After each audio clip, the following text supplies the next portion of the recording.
It's me, Komilla again. So I just thought I'd do a little video post just letting you know about what's going on. Now, there is a website, soon to be a magazine, called the Maniac Thought Society, where young people can write about things and issues and things they find interesting and share them with us. And it's an institution created by young people for young people to get their voices heard and out there. I suggest everyone have a look at it. You might find some interesting article, as well as it's got information which will help you with your A levels, especially like physics and philosophy, things like that. I'll be writing for them on a monthly basis, and my first article, which is going to go live tonight, is all about evaluating racism that exists within London, because I live in London, so I only have experience of London, so that's why my article is specifically talking about London. So what I basically am trying to argue is that we need to evaluate racism and racial issues that are going on in London, and then we need to design new policies and new ways of tackling these issues. Now, there's two reasons why I believe this should happen. The first is because we have become too oversensitive to issues regarding ethnic minorities, racism, that nobody wants to talk about it. And it's also segregating society, because when we see people, we now see them in terms of the ethnic minority group as opposed to the people they really are. And the second reason that is, stopping us from becoming a more integrated society is the nature of racism has changed. So our pre-existing attitudes and ways we had put forward for dealing with racism, they no longer work, because racism has changed and developed, as have, our lives as people. So what I argue in this is that there needs to be an evaluation of it. Now, I just wanted to do a quick video post, because if there's fellow video bloggers out there, I wanted to get their side of the argument, and I wanted to create a bit of a debate, and I want this to become quite an important issue, because I think we really need to evaluate it. So what I basically say is that first, we had a society where we had ethnic minorities, things like that.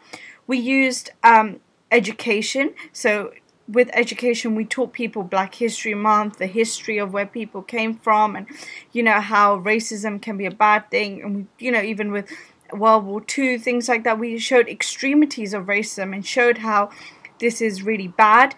And that's what we used, and we created a sensitivity around the issue. However, this has gone too far. We now find ourselves in situations like where when we're asked to describe someone, we describe everything except their skin color. And a skin color is an objective fact.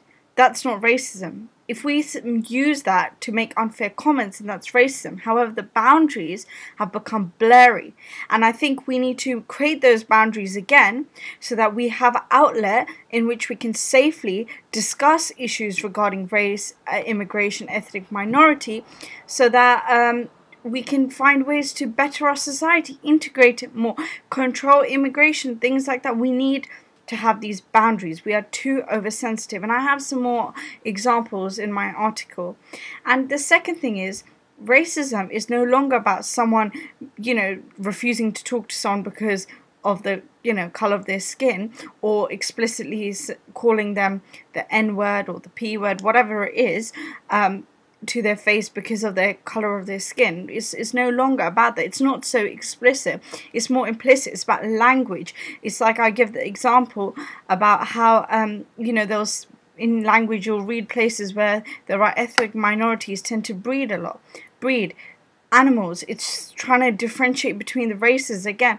It's things like that. It's a lot more subtle, and by just being sensitive and trying to bring punishments and XYZ, it's not going to help the issue, because as we have seen, people have found ways around it by doing racism implicitly. So we need to find new ways to do that.